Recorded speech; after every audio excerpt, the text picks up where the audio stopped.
we got to talk about what's happening in this country. President Biden has hit the nail on the head in a recent interview where he said, his recent comments, where he said that American citizens right now are, quote, really, really down.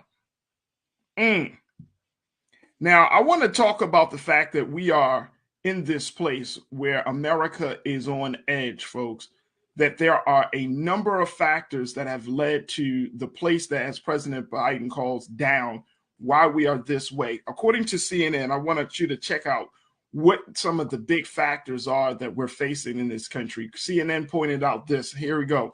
Many key aspects of economic, social, and national life that were once viewed as smoothly running certainties are out of joint. The COVID-19 pandemic, thought it has eased its deadly grip, has left a complicated legacy of challenges that are still disrupting daily life. Some are aggravations, like the more than 800 airline flights canceled on Sunday. Others threaten Americans' economic prospects and sense of safety and well-being, like the growing fears of a recession. Now, let's continue on that. Such an atmosphere is sure to breed new turmoil in a nation seeing widening ideological divides ahead of midterm elections that are likely to cause more dysfunction if power is split in Washington between Republicans and Democrats. And it almost guarantees years of political bickering ahead of the 2024 presidential race, which may hamper the nation's capacity to solve any crisis. Wow. America is on edge. I want to bring in culture crew member today, Mr. Jules P., who is an artist, who is an activist, and who is a brother who is doing some great work in his community, and most importantly, doing the great work of mentoring. Jules, thank you. Always a pleasure to talk to you, brother. How are you this afternoon? Doing good, doing good.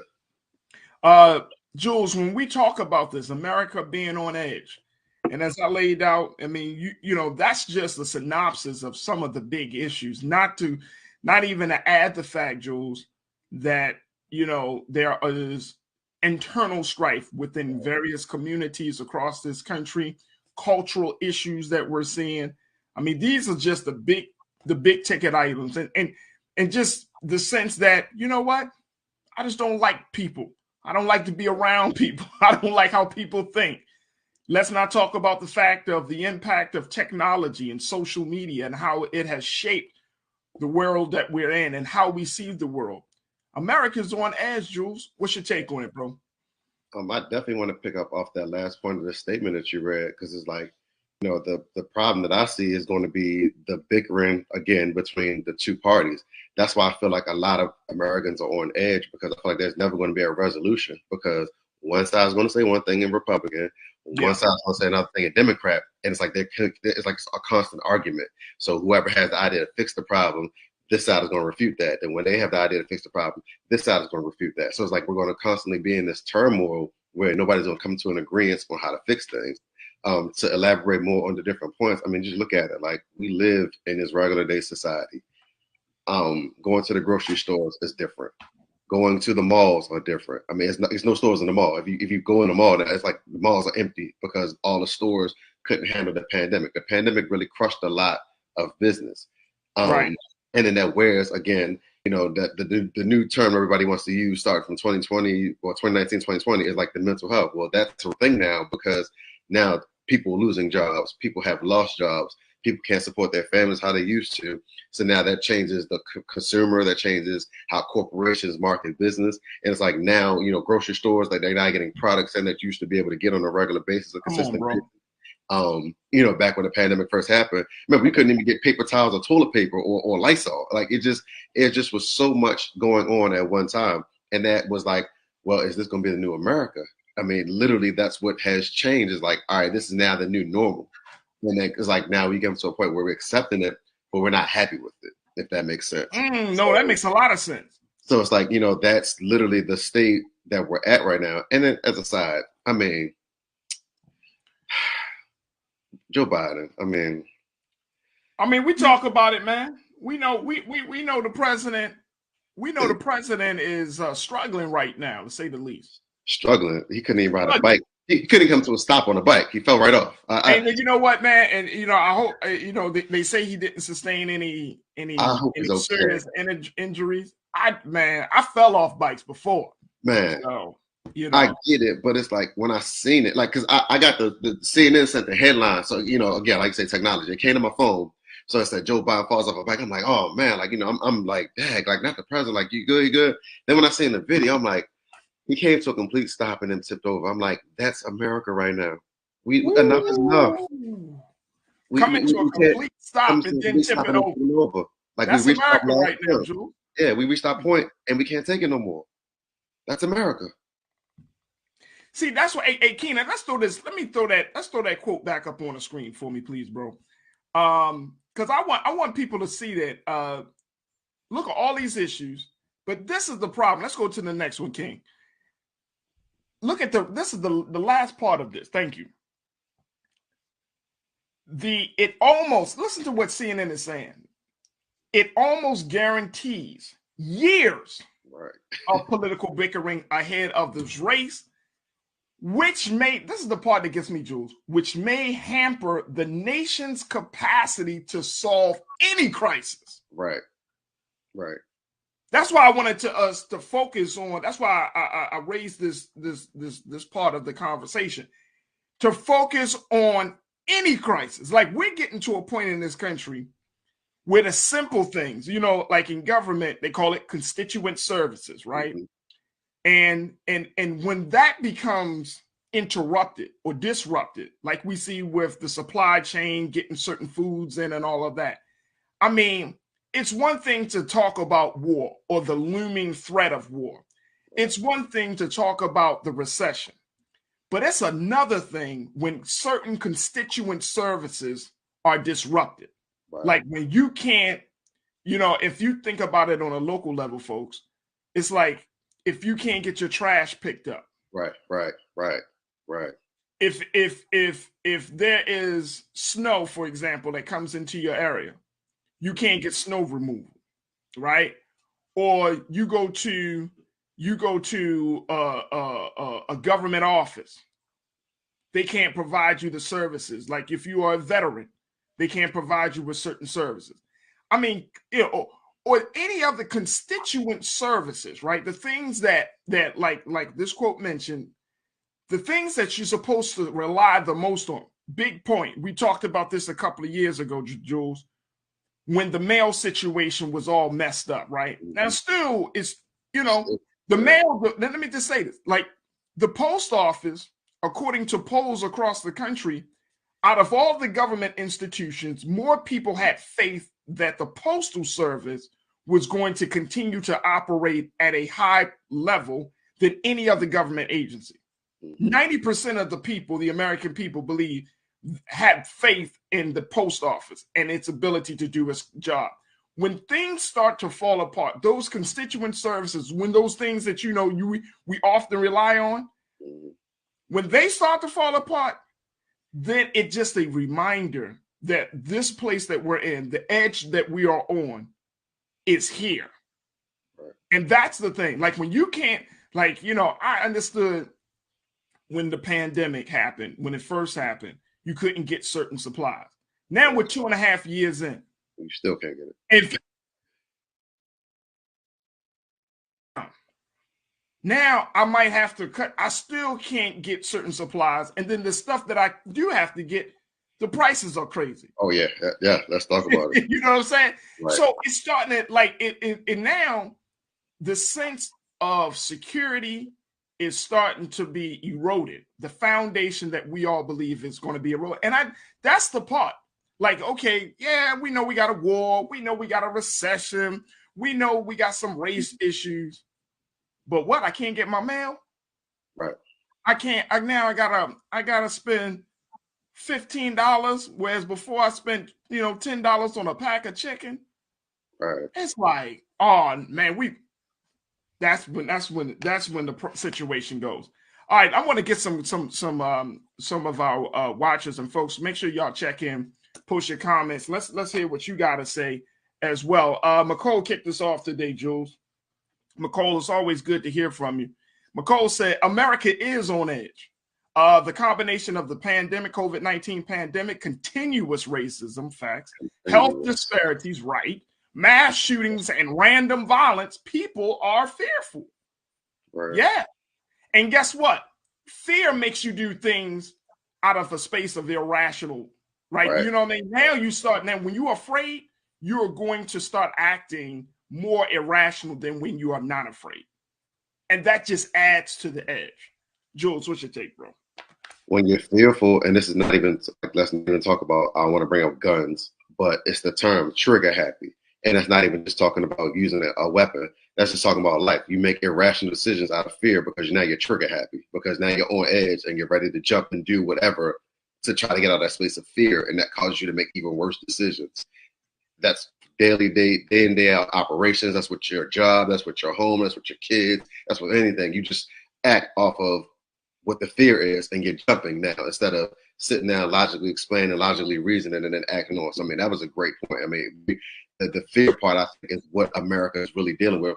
And then, like I said, and that's not even bringing up the violence. Like we talked about that for the past couple of shows. It's just the mass shootings. I mean, it was another shooting last night at the Mochella Festival in DC. It's something everywhere. It's just getting out of control. Absolutely. All right, Nisa 1971 checked in. Nisa, good to hear from you too, sis. Nisa agreed with McCall and said yes, and it's the refusal of white citizens in society to realize that what affects disadvantaged communities affect them too eventually, and now those chickens are coming home to roost. Yeah. I mean, the reality is, right, that we and here's the other part of it. I think that we need to note. Culturally, we have always been taught and conditioned to believe that if you have a certain amount of money, if you live in a certain neighborhood, that you and I know it doesn't sound rational, but we've been taught that if you have a certain amount of money, if you live in a certain neighborhood, if you work at a certain job, that you will be quote unquote immune to any type of issue, right? Regardless of what city you in. Oh, I live in this neighborhood. We don't get crime. Oh, I do this. This is my job. So I don't understand, I don't experience poverty. But now it's all of those isms, poverty or materialism, racism, sexism, a dysfunctional nationalism. All of those things are seeping into every element, every profession, every neighborhood, every corner of our lives, that now we're all forced to have to deal with this. Right. You gotta, you and I and everyone else in this country on, as we have this show, we all are going to have to face the ugly side of injustice and racism and materialism. And we're going to all have to face that. We're going to have to face it. Like there's no neighborhood that is so safe that you're not going to face something. Right. No car that is so smooth or so we're all going to have to face it. Right. And that's that's a hard reality check when in your head and all throughout our lives we've been said you won't have to face it because this is what you do, who you are, how much money you bring in. I don't care if you're LeBron James. You can't ride through LA and close your eyes and say, I don't see the disparity. Right. You know what I mean? You can't do it. Oh, I'm a doctor. I don't see the a broken healthcare system. You can't do it. Right. You can't do it.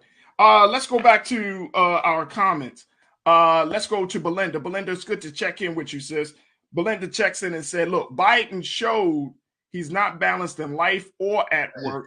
Our well-being depends on him not riding those damn Republicans out. I like how you did that, Belinda. I like how she did that. I like how she did that. She just made that analogy. Hey, see the Biden might have too much. Hey, Joe, Biden got too much faith, man.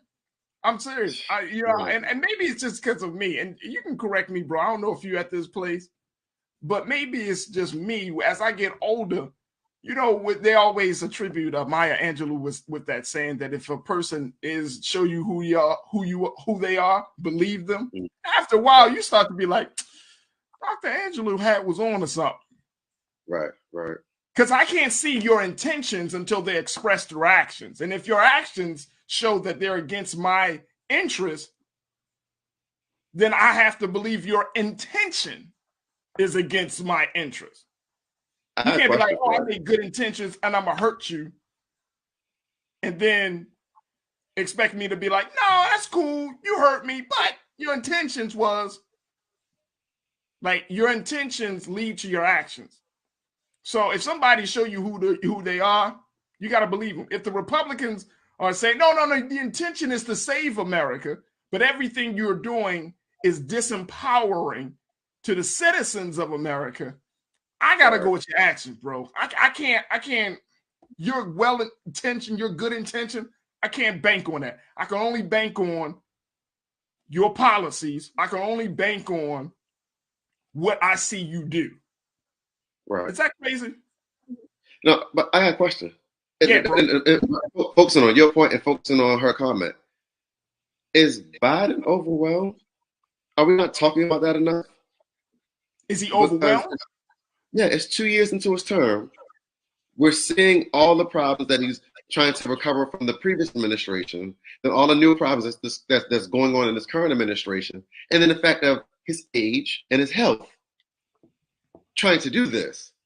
Is he overwhelmed?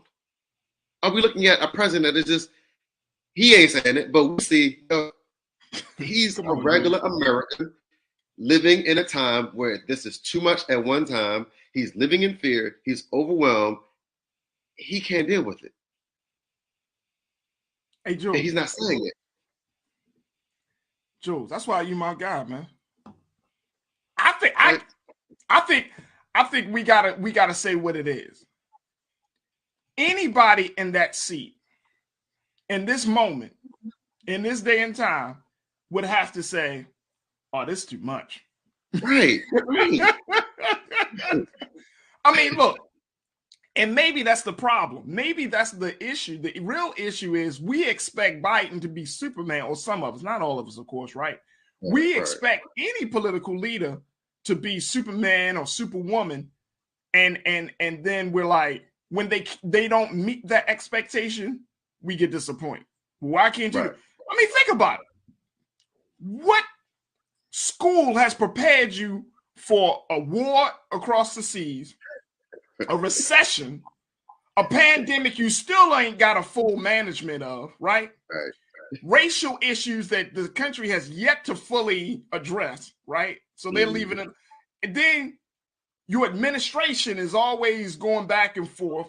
You got these Republicans, you got these Democrats. Like, there's no school that has prepared you for that.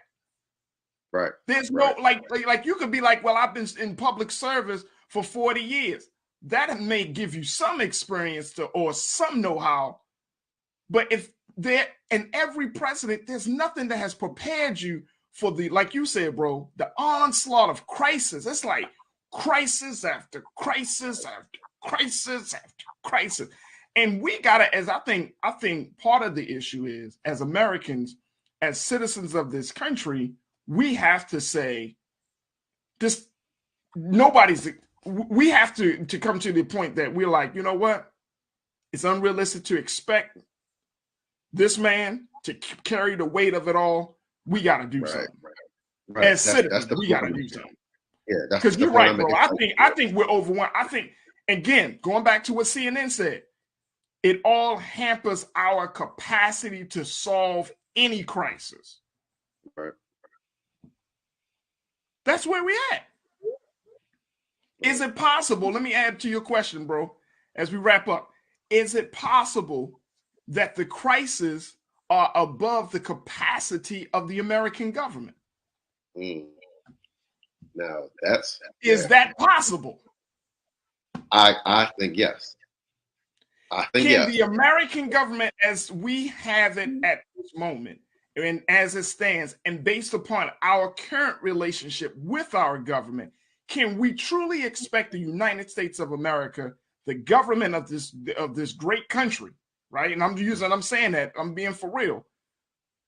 Can we truly expect them to solve all of these problems on its own? Right. Without the help of people, of the citizens? Right. Man, that's a great, you know what? That now changes the trajectory of what we're looking for in government now.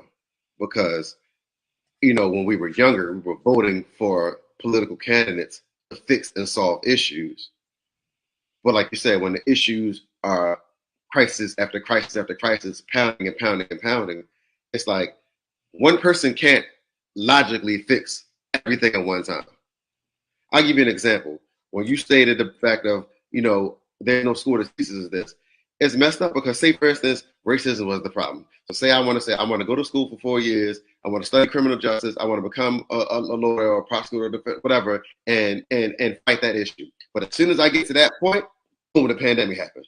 So that changes the course of everything going on in America. So what I fought so hard to get to, that's not even the main issue anymore.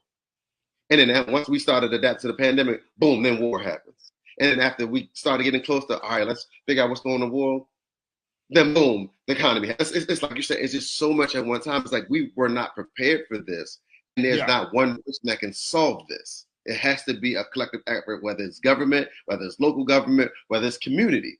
It has to be some effort that's placed upon a certain group of people, a certain task, or a certain coalition of people that can deal with these type of issues where we have identifiers. Because I know governments have different, parties and committees that handle different issues in different sectors. But at the same sense, it's like, hey, that's where that needs to be a combined effort instead of always, at the end of the day, letting the president speak, because that's perception now that the president is solving the issues, not knowing behind the scenes there's different boards and coalitions and committees working on these same issues. Yep.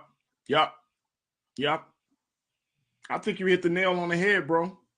I think if we are honest and truthful, the United States government can handle this. Right. Now, does that mean that all is lost? I'm a true believer in people power. Right. I'm a true believer in people power. If the United States government doesn't take the necessary action to change its course, i.e., empower the citizens, right? Right. Like, this administration can get to work empowering people. I think that's one of the big things as we close. One of the big things that attracted so many people to President Obama than to any other president, he made us feel like we were a part of the solution. Right. He made us feel like we were a part of the solution. And as a result of that, community involvement increased. More people got more engaged in government. But he made us feel like, one, that hope was present, and that in order for us to be a better country, that we can become better people. And as a result of becoming better people, we can become more engaged citizens.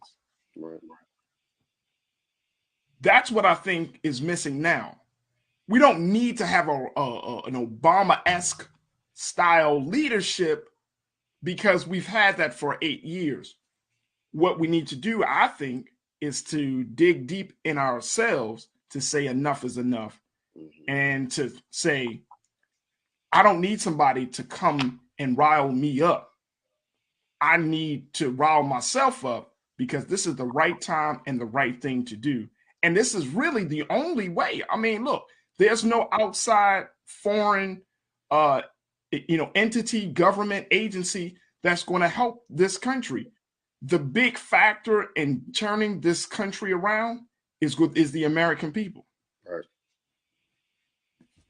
If no other institution says enough is enough, the American people, Black, white, Asian, Latino, Native Americans, on all other groups that are in the boundaries of this country, if no other institution says we can help. The American people says, I need to step up and I'll do this and we'll do this ourselves. Right. We have lost the faith in each other. And as a result, the leadership has lost faith in its ability to serve us.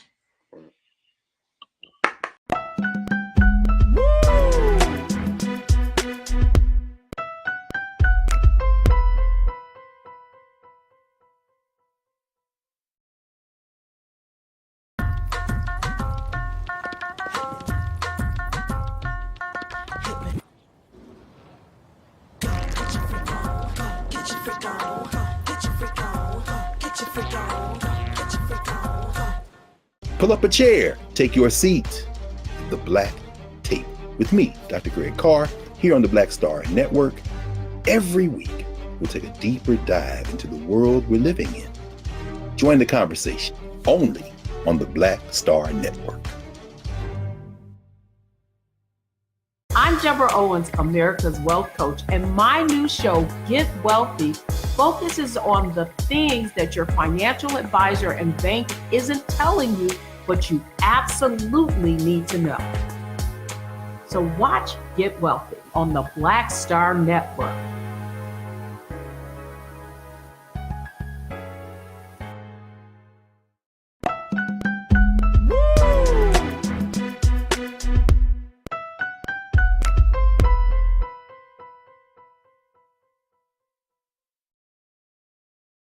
Now, the question then becomes, what type of pressure did the president use? What were some of the discussions with his close advisors? And so that's being discussed right now with the January 6th committee. And tomorrow we will have a much deeper, and a fuller conversation. And of course, getting your reactions to it. But what I think is very interesting is that even though all of those things have been happening, there is another crisis I think that we need to talk about, which is the crisis of money and fundraising. The president and his colleagues are a bunch of election deniers, and how this is still happening, folks. Who is financing Trump's big lie caucus? That's the big conversation right now. This is a piece that was written by Alex Kingsbury, and he pointed out some things that I wanted to share with you because I think it's important. You have a number of Fortune 500 companies, major brands, that who initially, when January 6th took place, they said, you know what, we're not going to continue to put our money in the pockets of certain Republican officials. Now, let me just say this. Companies put their money in the pockets of both Democrats and Republicans. So they have no allegiance. They are not affiliated to either one of them. It for them is, I'm going to put my money in your pocket and their pocket, because whoever wins, my interests are still going to be considered in the big picture. That's a lesson for us. But there are some companies that, even in spite of what happened on January the 6th, even though they have publicly made statements saying, you know what, this is absolute insanity, there are companies that are continuing to fund election deniers in the Congress and in these upcoming primary races that we're seeing across the country. I want to share with you one of the things that Mr. Kingsbury wrote from his opinion piece. Let's put up this first quote, Keenan, because I think it opens this discussion up, and then we'll bring our culture crew members, Iman, as well as Lisa, into the discussion. But here's what Mr. Kingsbury said. He said, in the year and a half since the attack, rivers of cash from once skittish donors have resumed flowing to election deniers, sometimes tens of thousands of dollars, sometimes just 1,000, but it adds up.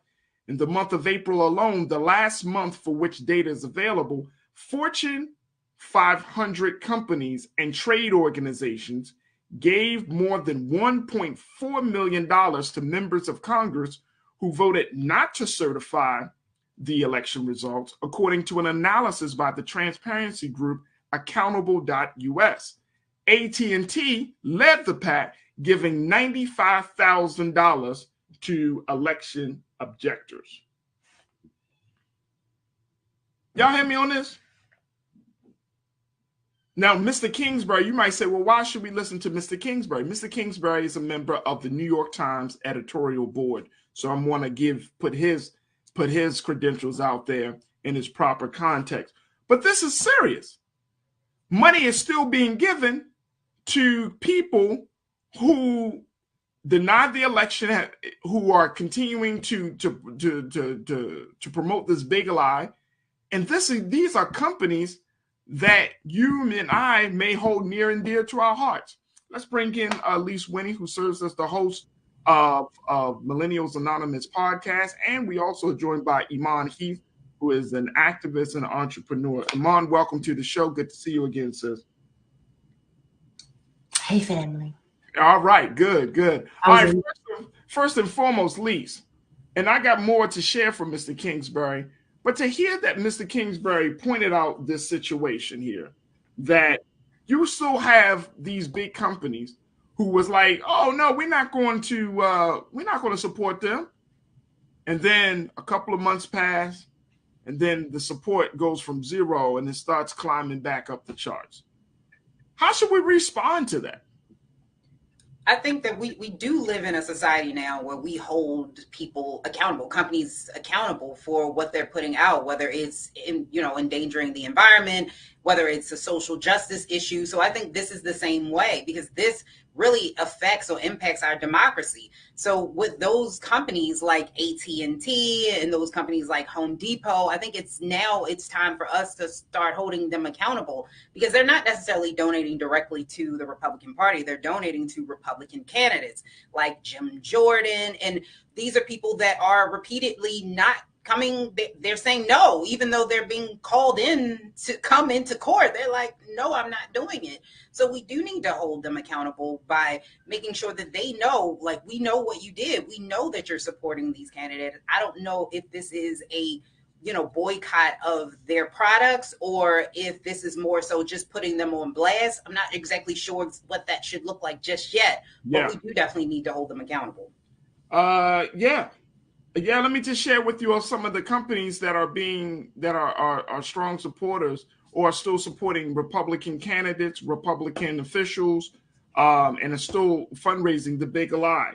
A lot of money from companies such as Boeing, Koch Industries, Home Depot, you mentioned that, FedEx, UPS, and General Dynamics. Now take a look at this.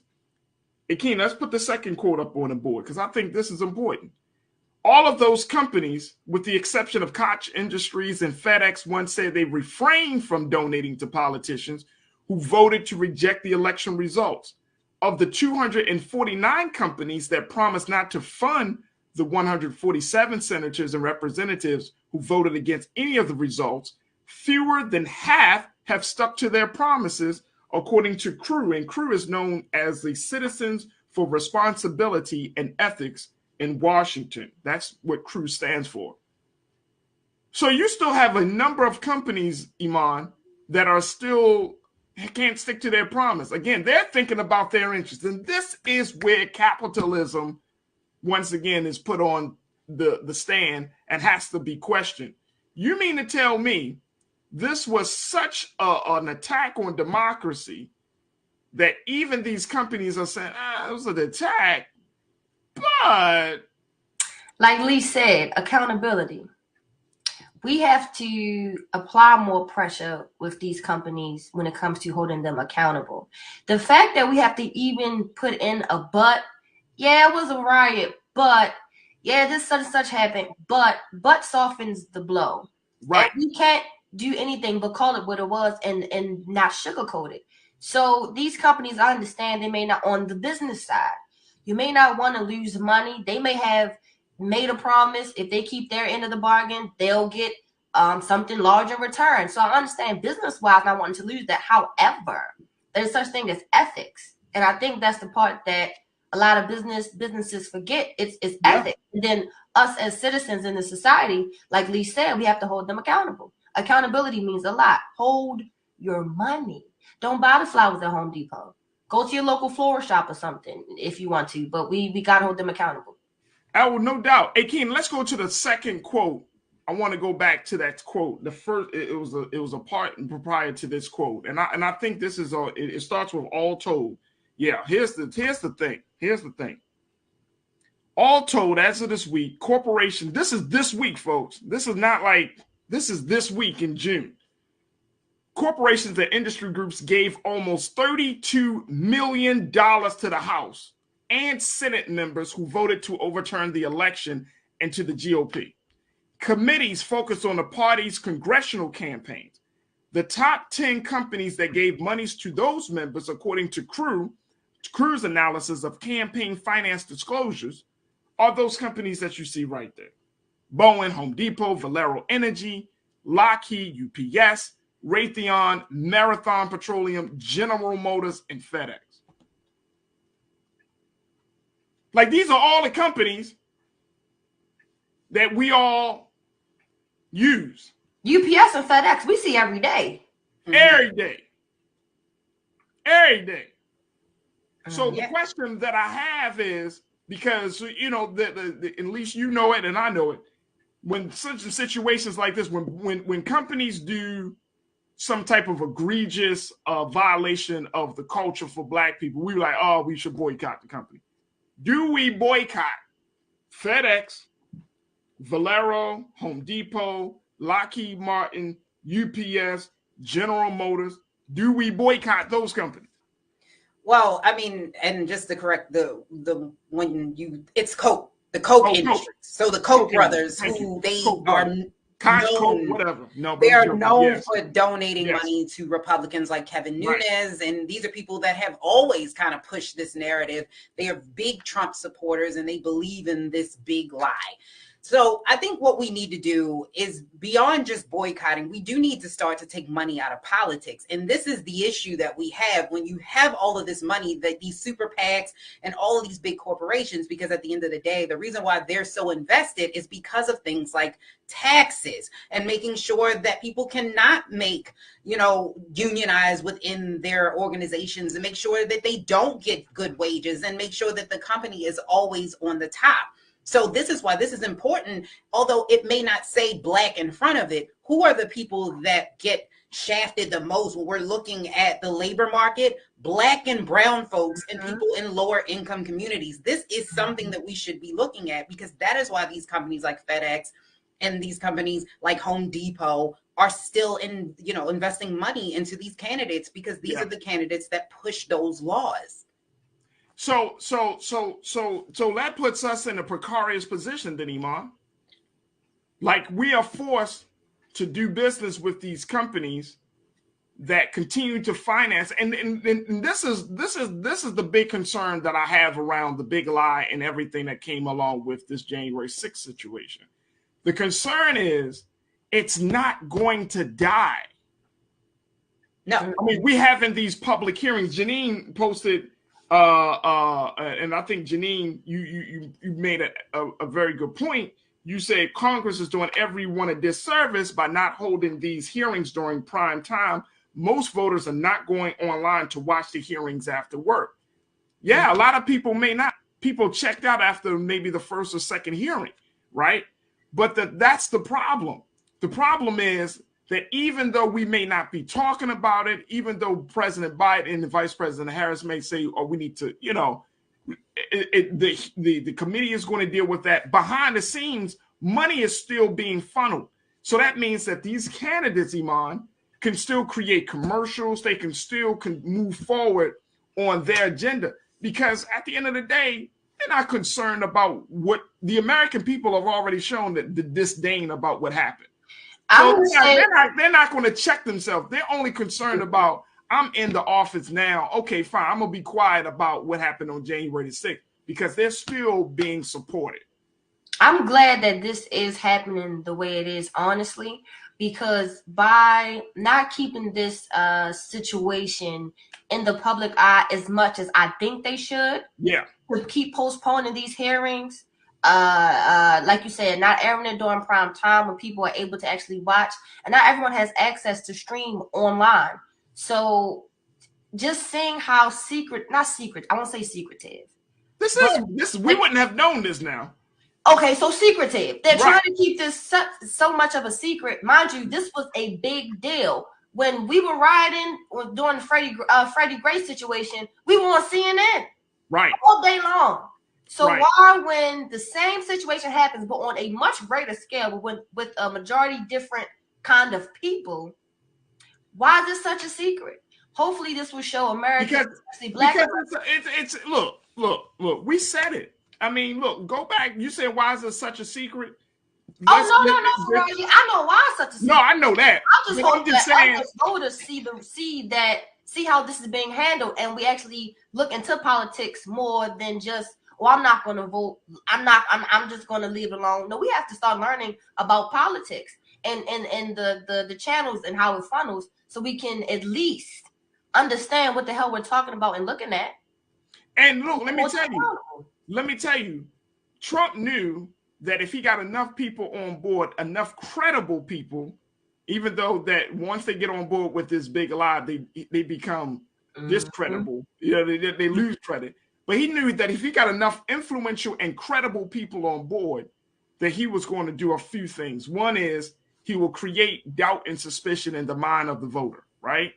So now that's one of the places that a lot of Republicans mostly believe that President Biden is in office illegitimately, even though they could not tell you or show and give you any real evidence. They're believing that because of what's been fed. That's one.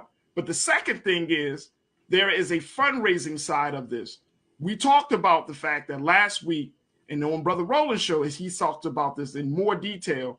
$250 million went into the coffers of Donald Trump, which is to use to help other candidates and himself as a result of the campaign of Stop the Steal and the Big Lie. Mm-hmm. So there's a financial gain that everybody that is in the circle gets from this situation.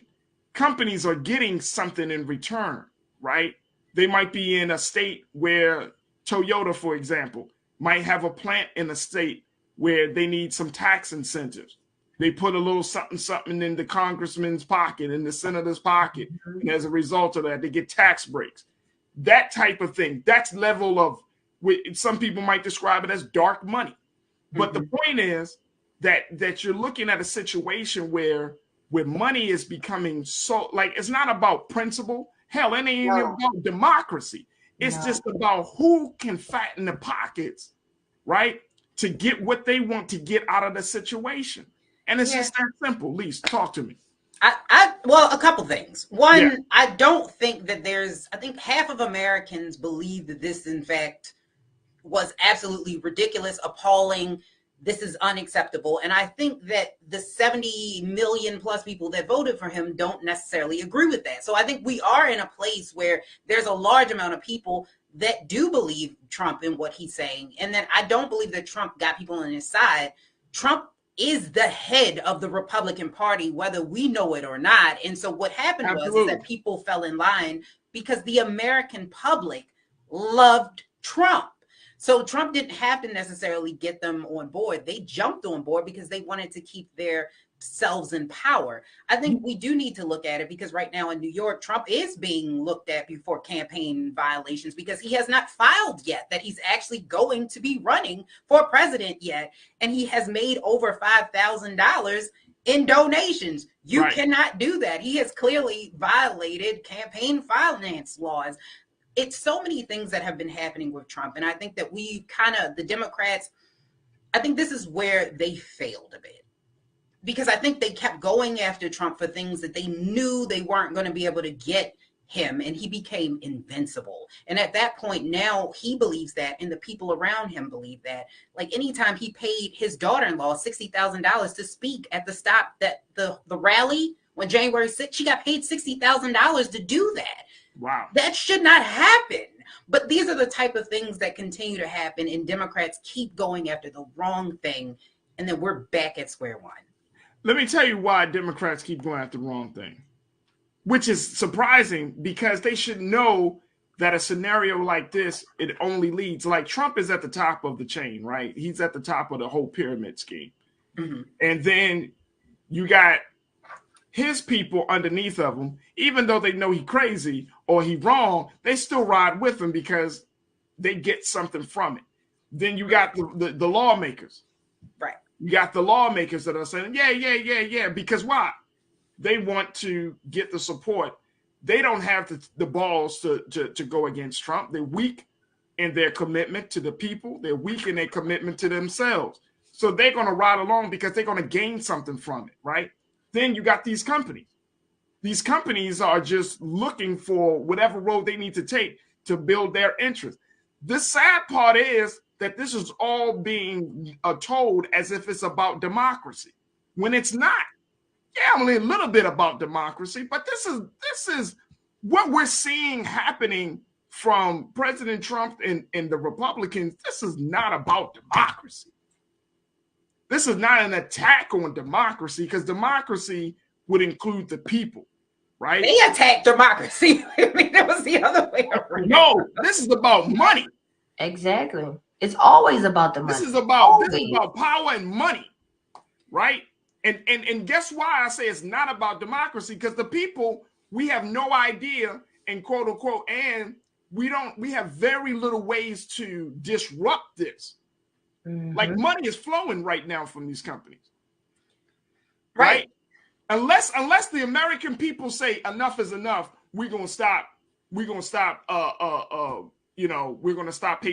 FedEx, or we're gonna stop patronizing UPS, or we're gonna stop patronizing Marathon. Like, when you don't come to work, how do you want to stop that? You don't come to work. You can only make money if you have workers. Like, but check this out. I mean, yeah, you're right, but check this out. How many people are willing to die on that sword? Not a lot. I mean, in a time where prices are rising, rent is happening, people are getting put out of their house.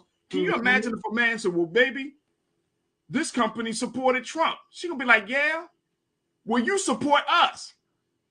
Is that right? But that's get your ass to work, man. Right, but that's the issue that we have. You either complain about changing the system, or we have to stop. Like, we cannot say that we want the system to be different, but I don't want to feel uncomfortable. Like, I hear a lot of people saying, like, we got to do something. We need to readjust the system. The system is broken. The only way to readjust the system is to be uncomfortable. There will be a level of discomfort, and if you do not want that, we won't have that. But in this situation, I do think it's about democracy and protecting democracy, because if you don't believe in elections and that the voting actually works, people won't vote. And you think that it's bad now, it'll be even worse when these companies are the ones that make all the rules and the laws, and you can keep putting these same people back into policies. No, but in a way, they do get to do that. But you look at the places where these people live at, they're usually really strong Republican strongholds. Now, there are Democrats that take money too. Don't get me to lying. There are Democrats that take money. But there's a lot of people that are in these particular states that keep getting reelected because the people keep reelecting them. So if the ones that don't like it don't vote, because one, they don't think that the system is worth voting for, when people died for you to do that and they gave you that right to do that, you're not going to vote. All right, go ahead real quick. I think us back then, I think what we were fighting for back then, we didn't really understand the totality of it, I'll say. I definitely was the one that would say, my ancestors died for me to vote, But at the same time, I don't think they completely understood the totality of what they were trying to be included in, or at least what the times were different then. Yes, we have the right, but now, like, okay, to be able to play this game, what side of the fence are we on? Democrat, Republican, like we said, we over that. And the more we talk, I think our problem is, as far as minorities, the information. There are plenty of third-party delivery companies besides FedEx and UPS that if we found more information on, that we'd be able to exercise that. And we don't have to be necessarily uncomfortable, just take a different route. Instead of going to Home Depot, go to Lowe's. Yeah, but Lowe's also donates money. So it is, to me, it's bigger than that. we are looking at this as far as voting. Yes, somebody did put down, and I think they understood exactly what that meant. And that's why we have the Voting Rights Act. That's why you are able to vote. That is why we have civil rights in place, because they did do that and they did make those sacrifices. It doesn't seem like we are exactly where we should be, because we're not. But I think that as long as we continue to do what we're supposed to do, and more of us, people like you, people like me, we actually get involved in politics, and we get more of those people, not less. We have people that have been in politics. Joe, how old is Joe? How many years has he been? He's been in there for 50 years. That's what I'm saying. Like, we need fresh blood, new blood, new ideas. Like, let's not vote, people. Let's get more people into politics. People that you say, well, they don't look like a politician. I want them. Those are the people that are going to get. And we don't have what you're proposing, Lisa, and I agree to a certain extent. It's just that, and we don't have enough time to jump all into it. But I will say that I'm sorry, I was talking. It's all good. But the system that we're asking people to vote to get involved in is not amenable to innovation. It's not amenable to justice. You know what I'm saying? It's not amenable to really have a group of people like that. Like, there are all these different interests that are in our political system right now. And so at this point, it's like everybody, it seems like, and I'm not saying all politicians are this way, but it seems like everybody is can be bought. Everybody is for sale. Any cause is for sale. You know what I'm saying? And it's like, oh, okay, you got this problem? We'll handle it for you. Just give us the money. You know what I mean? And it seems like money, it still comes back to this idea that money is still the best way to handle a situation, when at the end of the day, we're seeing it each and every day in this country. You can have all the money in the world, but look at how many problems the American people are facing on the outside of themselves and on the inside of themselves as a result of the system that we're a part of. And we're not getting any better. Progress is sort of being made, but this country is getting ripped apart because of greed, because of inordinate self-interest, because of materialism, because of racism. I mean, you got all of these real issues that this country is burdened with. And at this point, how can you trust your political leadership if they say one thing in front of your face and then behind closed doors, they making other side deals with people who have the resources, the money, and the influence / power to really dictate the agenda? I don't know. That's what I'm saying. I don't know. Like, it's hard to keep telling people have hope in the system, and then you come across this information, and you're like, damn, man. I don't want hopelessness, because hopelessness leads I know. to despair, I don't either. and despair leads to destruction. And so we don't need people to be hopeless. We do need people to have some level of, because we can fix it. Like, if you're saying that they're going behind closed doors, there's more good people than bad, but there's a lot of people that don't know that you can get into politics. You can get in, you can do this. There's so many people that should be in politics that aren't. I've met so many smart, brilliant, bright young people that just, they can't get into politics. One, because of what you said, they don't have the money. It costs a lot of money in order to run in politics. And this is why, as Americans, if you want to take your money and go somewhere, try to invest in someone in your community that is running on that local level. Yeah, absolutely. Absolutely. All right, folks, let us now talk about something that I think all of you are very interested in. Jussie Smollett. Oh, man.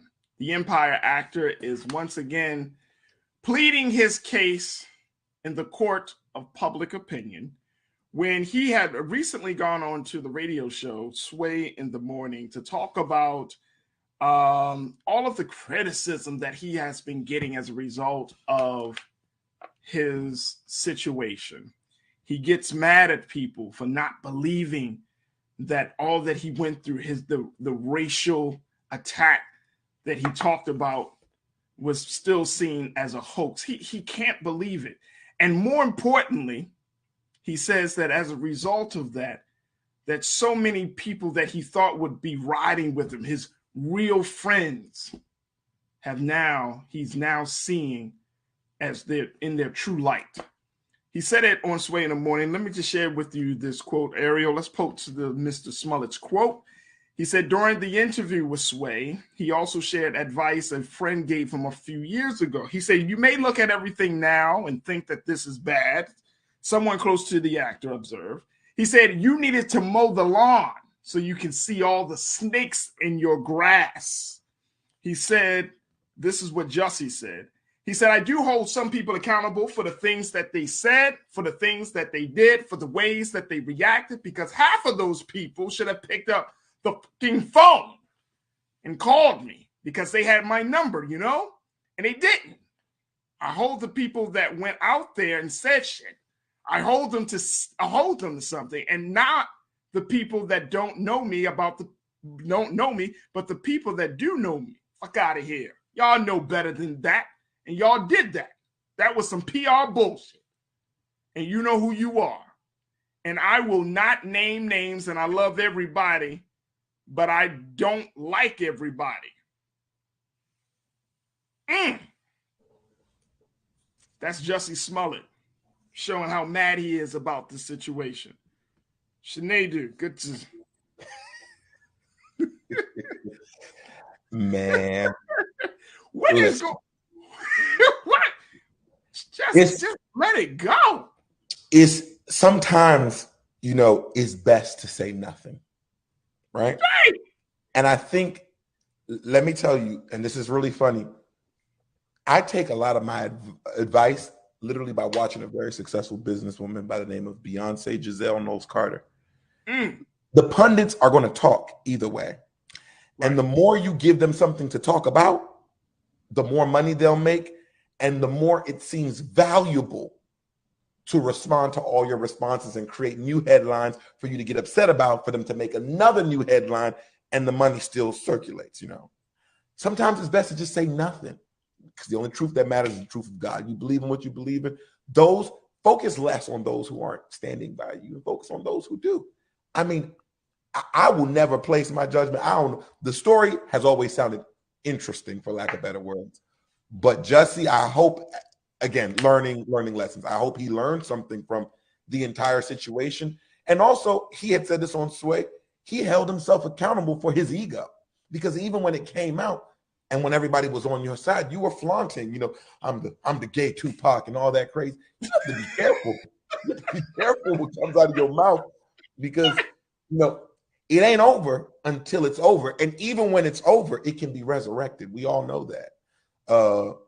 I'm tired of hearing about Jussie, or as Dave Chappelle would say, Jussie Smollett. I thought that was very funny that Dave Chappelle said that. But what I think is important, in my opinion, is what are you doing now? I think he just produced a movie on BET. I think he's doing focus. And that's what you have to take. And I know you know this, Raji, because you're in the media. When they throw them questions at you, you got to know how to redirect and go right to what you're doing. Come on, man. It's like you got the worst publicists. Yeah. No, seriously. What we're seeing with Jussie Smollett is exactly what we were just talking about. When you have the wrong people around you, somebody got to tell Jussie, like, man, look, you may believe that this is the situation, but the people don't believe it. Stop talking about it, because you're going to look crazier and crazier. You know what I'm saying? I wonder, you know, look, man, when you're a celebrity, get some people that you grew up with around you, not the people that you meet while you're at a successful or high moment in your life. Get the folks that are like, that's when you need people, that's when you need those real friends to be like, yo, you sound crazy, bro. Man, stop that shit, man. Chill out. Chill out, man. Move on. People have moved on. You keep bringing it up, and you're going to keep being fodder. People are going to keep laughing at your pain, bro. Move on. You know what I'm saying? Like just, and I'm, come on, man. Come on, man. Stop doing it, Jussie, stop doing this to yourself. And the sad part about it, is the sad part about it. We really have moved on. After that last trial, after he came out of prison, we stopped talking about it. Then I came across this and I was like, oh boy. I thought it was a nice update for all of you folks. So there's my gift to you. But no, seriously, like, move on. No one at this point, people are going to have their view of what you did or did not do. And at this point, just move on. Stop talking about it. Talk about, like you said, Sinead, you talk about your next project. What can people expect you to do? Move on. Because this thing, we want to forget it. Why can't you? No. There it is. Look, up next, we're going to take another pause. When we come back, quick pause. When we come back, let me tell you about what some things that are trending right now. Stay with us. It's Trends Posting doing the most up next here on The Culture.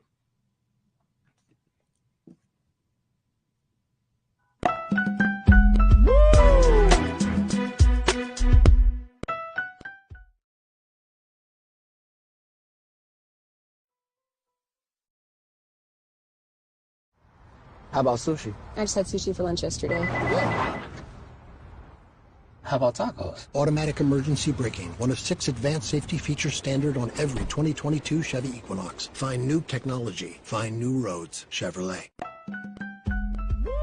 We're all impacted by the culture, whether we know it or not. From politics to music and entertainment, it's a huge part of our lives, and we're going to talk about it every day right here on The Culture with me, Faraji Muhammad, only on the Black Star Network.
All right, folks, it's time for Trends Posting doing the most and telling you what some of the big trending topics that are happening on social media right now. Very quickly, Sinead, folks have been talking about Deshaun Watson. Of course, this is the Browns quarterback who has recently been traded from the Houston Texans. He has reached a confidential settlement in 20 of 24 civil lawsuits alleging sexual misconduct. Now, according to the Houston attorney, Tony Busby, who represents each of the 24 accusers, all of those 20 cases have been settled and they are working on the paperwork. According to Mr. Busby, he said once they're working through the paperwork related to those settlements, once they have done so, those particular cases will be dismissed. The terms and amounts of the settlements are confidential, and there will not be any further comment on the settlement on those cases. Now, one of the cases that has yet to be settled is Miss Ashley Solis's case. She is the first accuser, the original accuser of Deshaun Watson. Deshaun Watson is being accused of sexual misconduct and setting up a whole system where he asked women to come into, he flew women out to his residence in Houston and asked them for personal massages.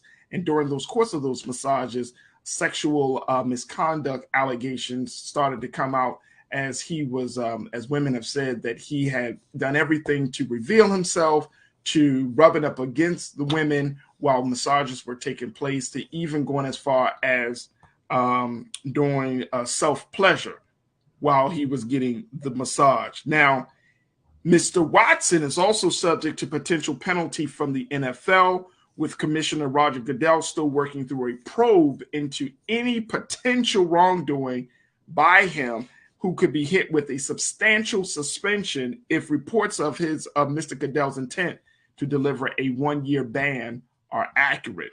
Now, again, the other thing about Deshaun Watson is that he signed a $230 million deal with the Cleveland Browns as part of that trade.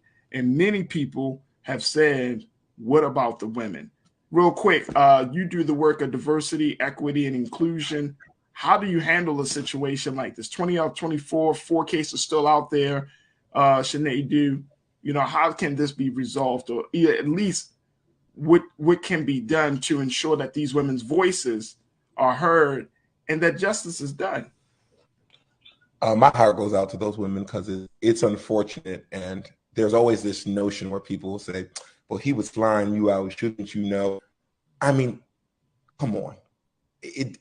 No means no. That's first of all. That's very important. I feel terrible for them because of the pain that they're going through. And what I have to say is, let this be a lesson to many of people that we have to be careful in our movements. We have to be careful in the things that we expect to do. And if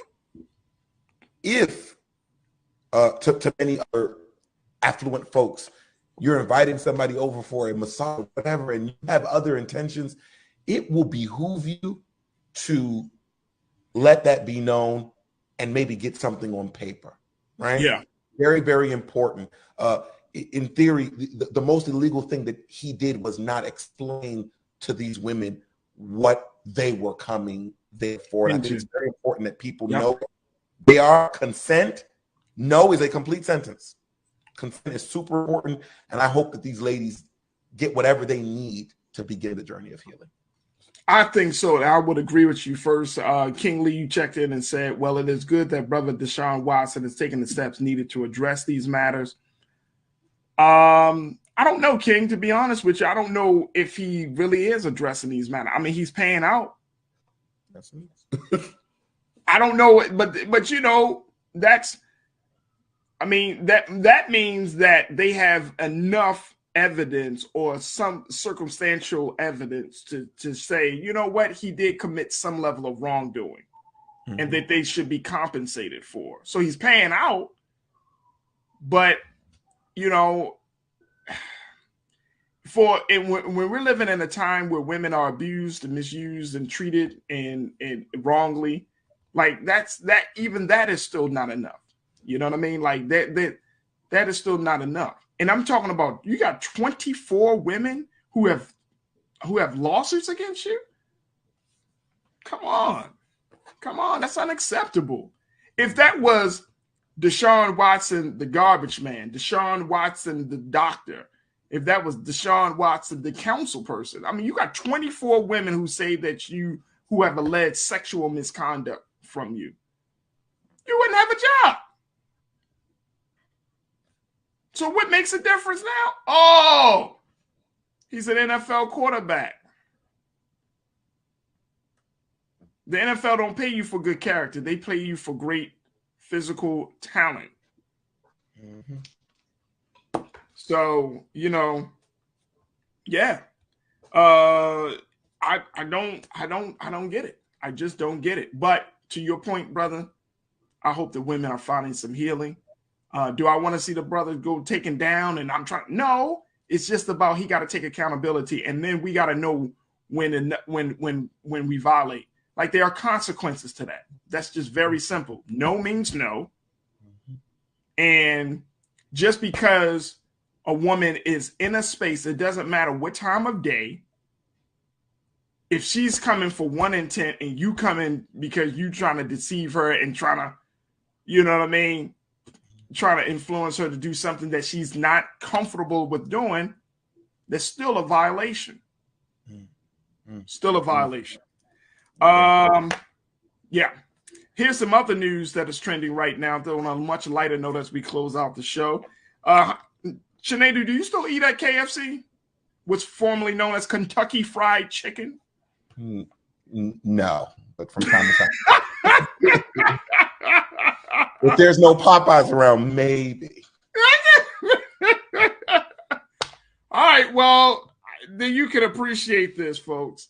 KFC has gone so far, and you know, their branding for a very long time was always, you know, their food is finger licking good. Well, they've taken it to the next level by designing what they call finger sporks to help you enjoy their side dish. Look at this, folks. Look at this. Finger sport.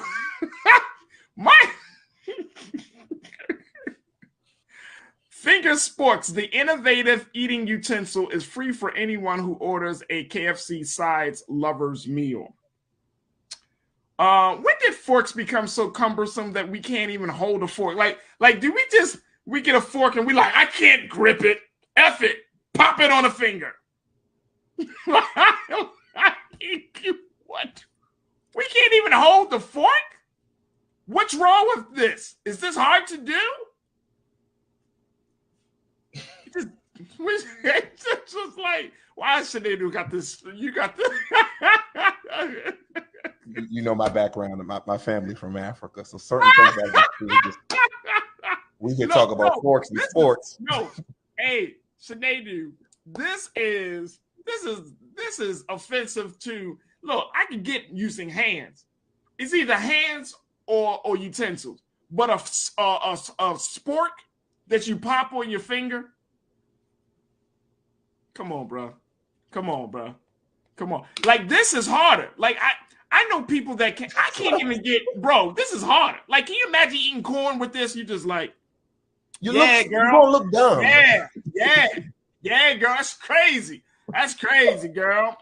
You look crazy. The mashed potatoes, you know how the mashed potatoes get, you know, you get a little harder. So you got to, I mean, what do you say to your children? Don't eat with your hands. You say don't play with your food. It's like you playing with your food. Don't play with your food. Here you doing this. Mommy, what are you doing? I'm staring. Thank God they don't sell soup there. Could you imagine? Hey, Ariel, post that. Just post it. Look how small the fork is. Like, you can get like 3 kernels of corn on that. Ariel, please show that. It must be good. Look at that. Like, oh, wait a minute. 1. You can literally count how many kernels of corn you can get on that. 5. Boom. You get 5. You get 5 kernels of corn. Yeah. You should be finished that meal in a day and a half. I hate to say it, but if you pay attention to that picture, you see the color of the hand in which is holding said finger spork. That's my take. Ariel, show us the picture again. This is what they tell me. And I mean, you giving this. I can see you do this for like children, but for adults, I better not see one person. Man, y'all. I better not see one person coming out with KFC like, man, I got them sporks, man. Finger sporks. let me eat this food real quick. Hold on, yo. See what I'm saying? This is the company that is doing the most right now. The final point, who was complaining about using utensils? You know who was complaining. Who was complaining? Nobody. No, seriously. Who was complaining? Who wrote KFC? Who put it on the back of their customer survey and say, and guess what? Guess what, KFC? I don't appreciate you passing me side orders with a fork. I'd rather have something that I can use on my fingers because my hands can't take that type of pressure. I'll tell you what, Faraji. KFC, if you don't know what to do with your money, there are 4 HBCUs in the state of Maryland that would love to use some of that funding that y'all did for that marketing and production. Y'all would do something palatable for people. This is when a company has too much money to burn or something. Look, give it to us. We'll make good use of it without using your hands. There you go. All this is goes to one account to the other.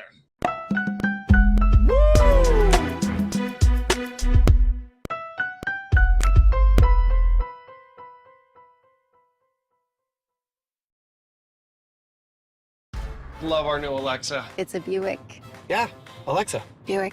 Alexa. It's a Buick. It's an Alexa. It's a Buick. It's an Alexa. Coach, that's a Buick. That's an Alexa. The Buick Enclave with available Alexa built in. Verizon just gave us all a brand new iPhone 13. We've been customers for years. I thought new phones were for new customers. We got iPhone 13s too, switched to Verizon 2 minutes ago. Ours were busted, and we still got a shiny new one. Check it out.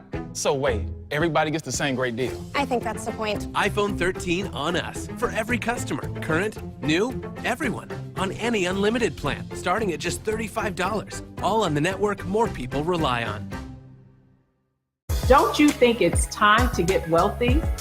I'm Deborah Owens, America's Wealth Coach, and my new show on the Black Star Network focuses on the things your financial advisor or bank isn't telling you. So watch Get Wealthy on the Black Star Network.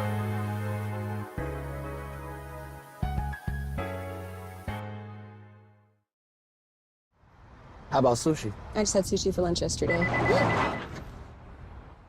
How about tacos? Automatic emergency braking, one of 6 advanced safety features standard on every 2022 Chevy Equinox. Find new technology. Find new roads. Chevrolet. All right, so look, I wanted to have a conversation. I thought this was very interesting.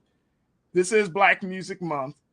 And what I found to be interesting is how we are as Black artists with other people, but we're not the same with ourselves. I hear you. All right, so here's the situation. So Lizzo, everybody knows Lizzo, right? Y'all know Lizzo. This is the sister that, you know, she has taken her pain, turned it into power as a songstress, you know, creating music. She says she wants to empower the big girls. Everybody know about Lizzo. Well, in a recent song, she got a song called Girls. She uses a term SPAZ, spaz. And according to the Washington Post, Ariel and Keenan, let's post this. According to the Washington Post, the new version of the song Girls replaces the term spaz lyric with Hold Me Back. In the United States, the term has long been another way of saying freaking out. But the disability community claims the word derives from spastic diplegia, which is a common type of cerebral palsy. Some people also note that using the word to suggest you're going crazy is hurtful to the mental illness community. So, what do you think Lizzo did when she heard about this from the disabled community? Well, she changed her song lyric and pretty much re-recorded the song. Had the song re-recorded. So she put out a statement saying this, folks. Take a look at what Lizzo had to say. Mm-hmm. Let's post that second quote. She said, "I'm proud to say there's a new version of Girls with a lyric change. This is the result of me listening and taking action. As an influential artist, I'm dedicated to being part of the change I've been waiting to see in the world." I like it, Lizzo. I like it. But here's my issue. And I don't know if I'm too far in this whole thing, Bakari. Sound off. But how many terms do we listen to in music that offends Black people? And yet those terms never change, even from Black artists. I remember Oprah having this conversation with Jay-Z and other hip-hop artists years ago. And she was talking about the use of the N-word. And, you know, at that time, Jay and other artists was like, oh, it's a term of endearment, blah, blah, blah. And Oprah was like, but I heard that term when I was a little girl growing up in the South, and it was a hurtful term. It was offensive. It was this. You know, you calling the Black woman B words, and the artists will always well, I'm not saying that you know, I have a mother, I love my mother, I love my sister. Mm-hmm. I'm thinking to myself, what do we have to do? If the disabled community, and I'm fine with them doing that. I think if the disabled community says this is offensive, we want it to change, and they galvanize and organize to do that, and then the artist can respond to them. Why aren't we seeing the same type of response, Bakari, from the artists to change their lyrics that they know can be offensive? I'm trying to say, is this a double standard? Is this hypocrisy? What are we saying here? I don't think it's a double standard. I want to say I applaud Lizzo for making the change.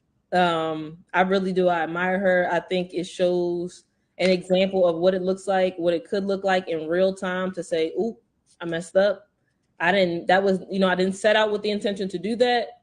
Now that I know better. Let me show you what it means to actually do better." So I applaud her. I think the distinction is when you are a part of a group and when you're not part of the group. So I think that, with the Oprah and Jay-Z conversation, shout out to the accent that you just put on. I didn't know you had it in you, brother. But part of that distinction, right, is that Oprah and Jay-Z are both part of that same group that we consider, right, culturally, you can say the N-word if you are part of the Black community, right? If you are somebody that could be called the N-word, then we see ourselves as having this permission to use the term, right? You could reclaim it if it's one that has been used to describe you. I think the distinction here with Lizzo is that the term, and you read out the condition that's associated with the term spaz, right? She recognizes that she's not a part of a community that is disabled through that specific diagnosis. So I think that Lizzo was saying, hey, you know what? This is not a term that's ever offended me. I've been saying it for years. It never had this negative connotation. This is what it's meant for me.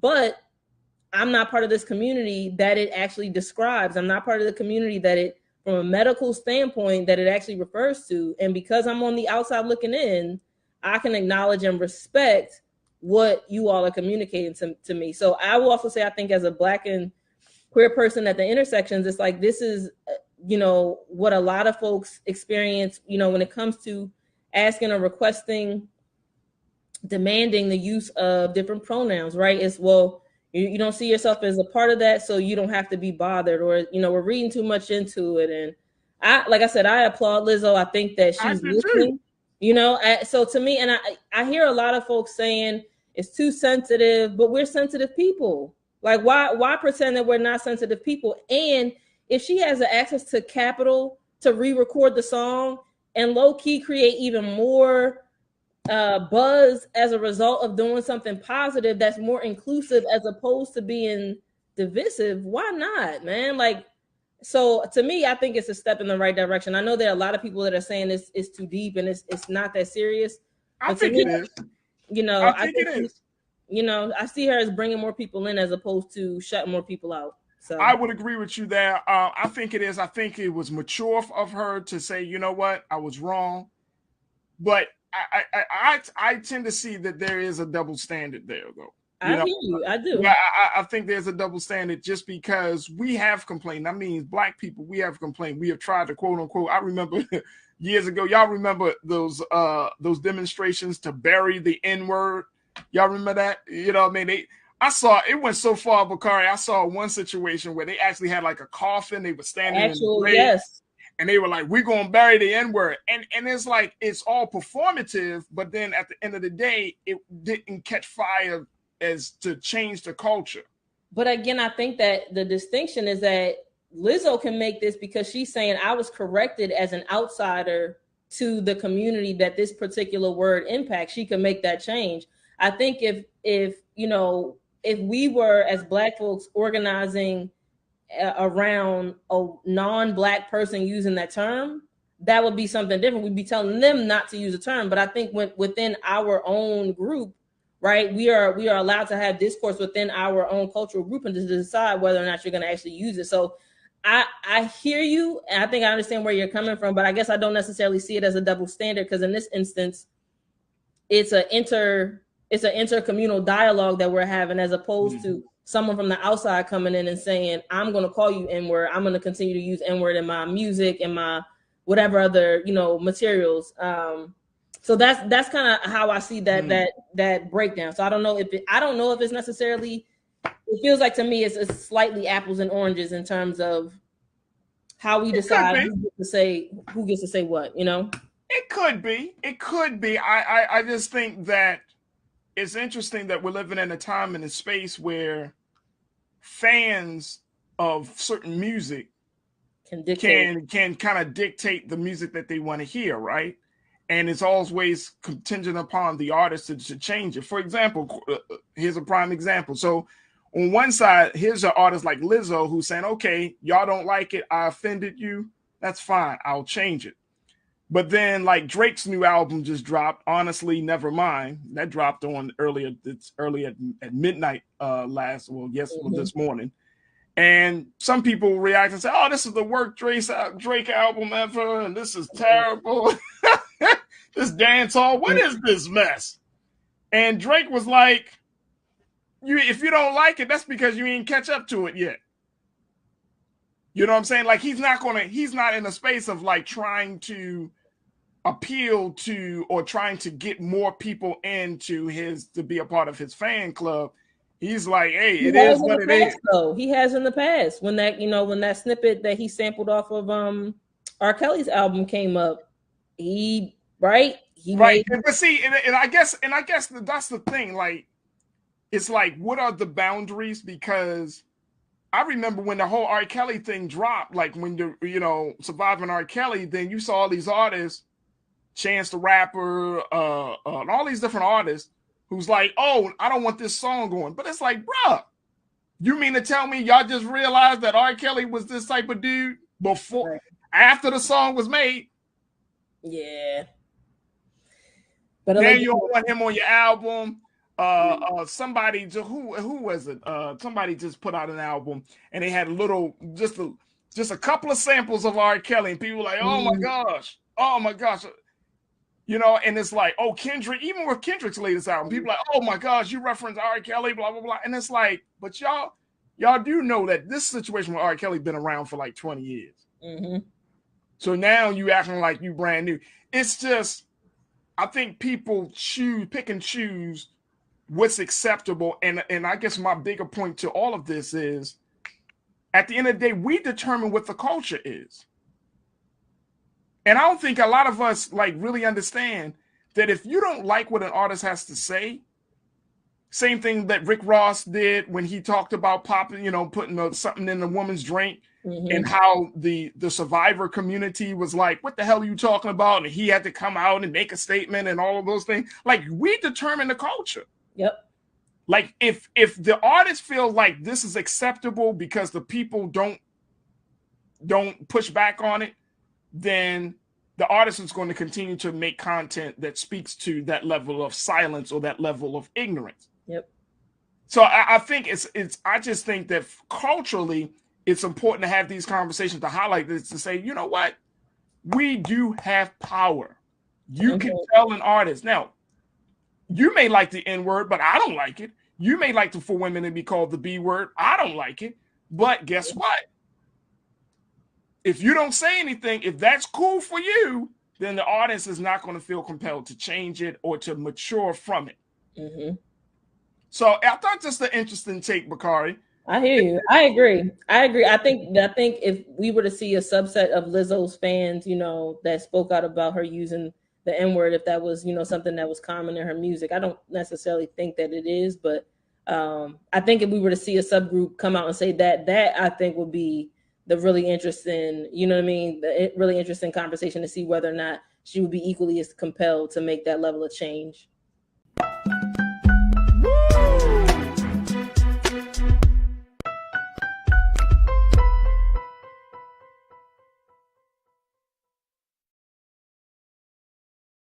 Love our new Alexa. It's a Buick. Yeah, Alexa. Buick. Alexa. It's a Buick. It's an Alexa. It's a Buick. It's an Alexa. Coach, that's a Buick. That's an Alexa. The Buick Enclave with available Alexa built-in. Pull up a chair. Take your seat. The Black Tape with me, Dr. Greg Carr, here on the Black Star Network. Every week, we'll take a deeper dive into the world we're living in. Join the conversation only on the Black Star Network. Verizon just gave us all a brand new iPhone 13. We've been customers for years. I thought new phones were for new customers. We got iPhone 13s too, switched to Verizon 2 minutes ago. Ours were busted, and we still got a shiny new one. Check it out. So wait, everybody gets the same great deal. I think that's the point. iPhone 13 on us for every customer. Current, new, everyone. On any unlimited plan, starting at just $35. All on the network more people rely on.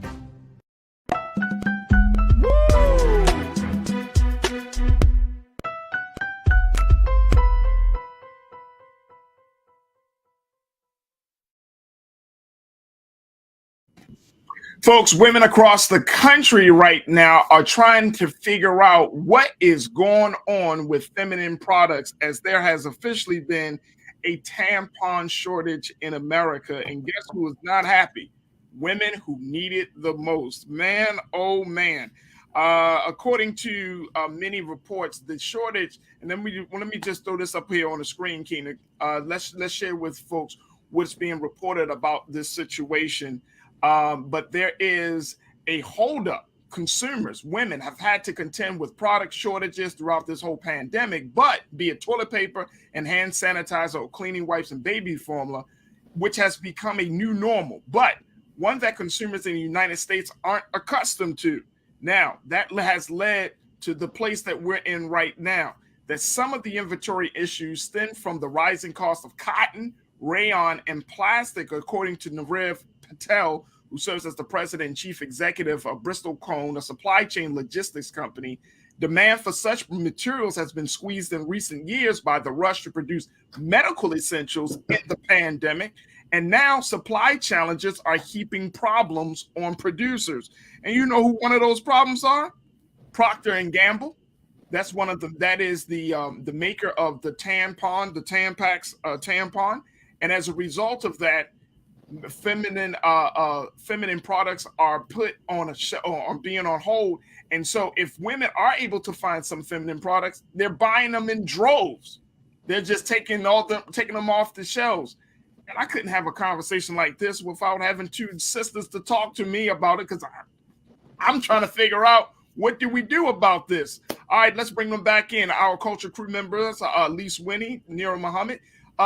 Lisa, let's talk to you about this. This is becoming a real problem. Women are trying to figure out what to do for their time of need, their time of the month, their cycles, and then when they go to the store and don't see these materials available, what are women saying? What are women doing? Well, I think that a lot of women didn't expect this, even though with the pandemic, because a lot of it started with the pandemic, and then right. We didn't have enough product. And it's not just because a comment was saying just tampons. It's actually not just tampons. It's both. So it's all sanitary products for women or people who need them. Let me say that correctly. People who need them. Right. So I will say that this is something that other countries have been dealing with for years. Women having access to adequate care and women's healthcare products has been a problem for years. And then we also have to do something where not only are we don't have the products, but when they do have the products, they're raising the price. So we're seeing the inflation hit women. There's already a woman's tax. Like anything that has woman in the name or specifically for women has an increased price. You can look at deodorant. You can look at all of those things. Yep. It costs more to be a woman, and that is unfortunate. And I think this is where we're finally seeing this all come together. I don't know what other women are doing, and what we're starting to see, some women are stockpiling, where they're buying a lot of them, which is going to cause an impact, especially for our poorer or less women that don't have as much money. So we're going to see that this is going to impact those poorer or harder hit low income communities, which is unfortunate. So I hope that we do something as far as with inflation. Yes, you mentioned the hike. That is the only way to curb spending. And that is why they raise interest rates. So I don't know if this will bring some of the inflation down with the cost, but we'll have to see. I don't know, at least because everything has gone up in this damn country. I mean, I'm serious. Everything has gone up. And one of the things that that CVS has put it out there. They put it out there in an official statement that they've been unable to fulfill the full quantities of orders placed. Walgreens said it is experiencing some temporary brand-specific shortages in certain geographies. I mean, it sounds like the places, the sources that women would go to get these products, they don't have them. And so it's just leaving women in a state of limbo. Yeah, I mean, I can honestly say I haven't had this issue thus far. I will say, though, I'm a little bit bougie about my feminine products. I only use organic, 100% cotton tampons and panty liners. So we're pretty full typically because I don't really hit the Tampax U products, which are or Kotex, which is more widely used. So I will say that there are a lot of alternative products that you can use.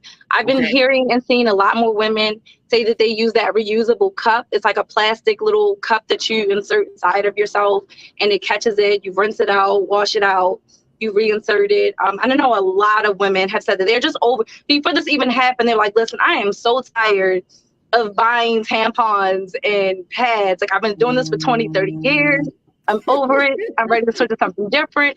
I mean, again, I started my cycle when I was about 10 years old. I'm 30 something. So yeah, like 20 something years of my life have been spent literally buying tampons and pads. It's one of those things that's like, as women, we're just so used to doing it. Also, another really, really cool product that I do want to try, they actually have these really, they look really, really cute and comfy, but they're panties. And they even have the boy shorts, like the boxers, and they catch it all. So that we don't even have to wear the tampons or the pads, and you wash them and you can reuse them. So I do want to give them a try. They are a little bit pricey, as Lise mentioned, but I did see some products that offer them for a little bit cheaper. I saw some on Amazon. So sometimes as women, when in a crisis, especially as Black women, we gotta be creative. You know, I saw that when the baby formula shortage was around, doctors were telling women different ingredients of ways that they can make milk that was sustainable for the infants to digest. So we really have to be creative because we just talked about everything with Ukraine and Russia. We don't know what times lie ahead. So all those systems that we're so used to and that we're so comfortable with, again, as Lise mentioned, there are women around the globe who don't have access to tampons and pads every month. To even get a tampon or pad, they probably like, what is this magic? What is this sorcery? You know, so I mean, it's so funny because, you know, Davey said, look how concentrated Faraji is. I'm concentrated, Davey, because I'm bringing it up, but I'm listening. You know what I'm saying? This is not my lane, obviously, but I'm listening, and I can only imagine, and you know, being in a situation like this where you're trying, and men and guys, look, this is one of those situations where you're like, man. That's one thing about being a guy. We don't have to worry about certain things, right? I mean, unless you're an older man and you have some incontinence issues, you need your male diapers, true. You know, that males do use those if you're going through, you know. You're right. They do have those products as well. That's absolutely right. And I think there needs to be a stigma that has to be the stigma of men going to the store. You know, I remember back in the day getting my sister her feminine products. And you know, I send you like every month. You know, I barely even get my products anymore. I don't even blink an eye. It's like, yeah, bro, I got a woman in my house. Exactly what to get. I'm telling y'all, Faraji knows what to get. Like, he knows, don't you dare come in this house. If it's not organic, don't you dare bring that in here. And another reason why I do support the organic brands as well, because one, they're brands that are made by women. They're small business, typically they're small business owners. Right. And then they also, some of the proceeds of what you spend, they do go towards products for women in different parts of the world who don't have access, or for different programs for girls. And so that is another reason to support the smaller brand. And I want to say healthier because they also have less they have less toxins, they have less products inside of it. And when it comes to your vaginal health, ladies, treat that cat right and she'll treat you good back. I'm just saying take good care of yourself. And like I promise you the products are not that much more expensive than like always. It's maybe $1 more, maybe $1.50 more. But I promise you, like, my body has seen so many positive changes since I switched from using products that had chemicals in it to organic products. I mean, you're never gonna want to use that stuff again. So make an impact on the world. Be clean, you know, like. So here's the big thing, I think, and I'm glad that you brought this up there. I mean, Elise, here's the thing. For a moment like this, and I don't personally, I hope that it doesn't continue to be a long-standing situation, right? But for a moment like this, I would think that this would be a perfect opportunity to start teaching girls, young girls, adolescents, just having some different conversations about feminine hygiene, about feminine health. Do you think that can possibly happen, or is that already happening right now, especially within the Black and brown communities and those communities that need to have these conversations the most? I honestly don't think that we've gotten to that point, and I don't think it should just be girls. I think boys should also learn this, because if they understand the importance of it, they also understand how the body works. And unfortunately, we still have a lot of men that are at the heads of these companies. You would get more and better products if men and boys understood the menstrual cycle just as well as women do, just point blank, period. But I will say that we do need to just kind of like going back just a bit. Yes, I'm not as bougie, so my cat is not that bougie. So I promise you, at least they're not expensive though. They're not expensive. I promise you, they're not. They're not expensive. Giant even makes a Nature's Promise brand is really, really good too, and it's all 100% organic cotton. I promise you, it's like not expensive at all. Like it just try it out and tell me how to. Oh, I tried mac and cheese balls finally. Speaking of something to try out, only Lisa will understand this because we had this whole mac and cheese ball. Well, I mean, there's so many jokes. There are so many jokes I could say, but I'm gonna just reserve them.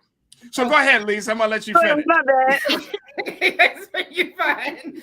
No, but I think that we do need to have a conversation though, because again, like the formula shortage, even though it's $1 or $1.50 more, that's a lot of money. It adds up for someone who barely can put food on the table. And like these products typically give you less. So sometimes women are stretching these products out. I think really what needs to happen is there should be some type of stipend for women. I think this is something that they looked at a while back, so that we can afford these products, or at least make these products free to women, so that we're not constantly spending all of that money. And maybe at that point, and speaking of money that the government is spending, maybe this is where some of that money could go to make sure that all women have access, because even some women here don't have access every month, and to be able to do the things that they need to do while they're on their cycle. And that is not what it should be. Like in India, some of the women there in the poorer villages, they use whatever they can find. And this should be. And that's not just happening there, that's happening here. So we do need to make sure that there's access just in general. And I feel like the idea of us trying to use something more sustainable in general, I think, and I'm not saying everyone has to do this, because I don't do it. It's something I've tried, and I haven't reached that point where I like it enough to do it. But I do think that is something that we should start pushing more to our younger girls. And maybe I'm not comfortable using those tools because I started out using pads and tampons. So now it's like, what is this? You know what I'm saying? Like it's like this. You know what I mean? I don't have a string. You know what I'm saying? So it's a lot different. But if we teach our girls very young and very early on to maybe use those products, I'm just thinking about the sustainability of our earth, of our world, and just what we could do to make it a better place and just more healthy and, less chemicals and all that good stuff. These are things we have to think about, because the globe is really changing, and we like to pretend like it's not, but we are contributors to our earth. Absolutely. I want to bring in some comments that folks are checking in and talking about this. I, forensic accountant, I'm going to post your comment, but I don't know what the response is going to be. Why would any woman still use a tampon in 2022? Then again, many run around for the toxic shock syndrome that rocked this country in the early 80s. Okay, I've been using tampons for over a decade, and I don't have any toxic shock syndrome. But again, I do understand like your thought process of using the reusable plastic. I just personally, I've tried it. I've tried 2 different kinds. I mean, use what's comfortable for you. Like we shouldn't be judgy about it. Like we can give each other great advice. We can give each other pointers, but again, I'm even saying use it, but guess what? I'm not a user of it. So, But have I tried it? Yes, I have. Tried something. If you don't like it, if it's not for you, don't let anyone bully you into using something. Absolutely. I agree with that. Mike V checked in and said, my masculine products. Yes, Mike V. Yes, sir. Yes, King. Mike. The masculine products. My masculine products have gone up too. Wave brush and Old Spice Swagger deodorant is crazy right now. Mike V, you use Old Spice? Listen, I have to agree with him on that. Mike come into the spot, he be like, "Hello, ladies." Nah, real talk though, Faraji. I spent some money on those gifts for you though, like those all your little male product, your eye cream and stuff. That stuff is not cheap. And Target got the whole little setup for men now. It's like I feel like I'm at Ulta. Look, I me and there talk about this. I'm at that age now where I was like, oh, she's like, what you want? I was like, give me a bag of products, beard, I need some beard butter. I need something for my hair. I got him some wrinkle cream for his eyes. For my eyes. Look, man, gotta keep your skin right. Hey, keep your skin. Your nails. As you mentioned, being a woman is expensive. It's only right that they do these little things to look good for us too. We gotta worry about eyelashes, nails, hair, toes. Now women are too bougie. Look, I'm not this bougie, but women are too bougie now to shave. Everybody has to go to European Wax Center. right. I'm allergic to wax, so I tried it, and that backfired on me because I'm allergic. Oh no. Girl, I'm just shaving it on that. See, now this is about to become a Millennials Anonymous podcast with all of that inside joke. All right, let's go here. Let's keep it going. Karina checked in. Karina said, because pads can sometimes be a nightmare, and as a man, be thankful. You'll never understand why. Let me just tell you, I am thankful. Karina, I am thankful. But here's the other thing. I am accommodating as well. So when it's nearest time, I'll be like, she'd be like, go to the store. I'll be like, okay, I'm going to the store. Bye-bye. And that's it. That's the end of the conversation. Rashida. That's me? I thought that was my before coffee voice in the morning. I thought it was my before coffee voice. Right, that's the morning voice. Morning. Rashida checked in and said, look, I started my cycle at 10 years old, and now I'm 50. Now on flow can go to hell. Now I'm ready for the menopause. Listen, sis, I'm with you. I got my 1 tube tied. So I'm like, do I really even need this anymore? Like, I can't even get pregnant. Like, come on, sis. Bye. Yes. I'm gonna just leave it alone because we twins in that way, but I'm gonna leave it alone because like you said, leave it alone. Thank you. Let's go to Janine. Janine checked in and said, look, and the organic options can be way more expensive depending on where you live, and not to mention women pick brands that work best for their flow. How about that? She also said, like, first of all, I don't think I'm being over. I think I'm over exaggerating because I'm pretty sure these organic tampons are not more than freaking Always, because Always is expensive. Let's just be clear.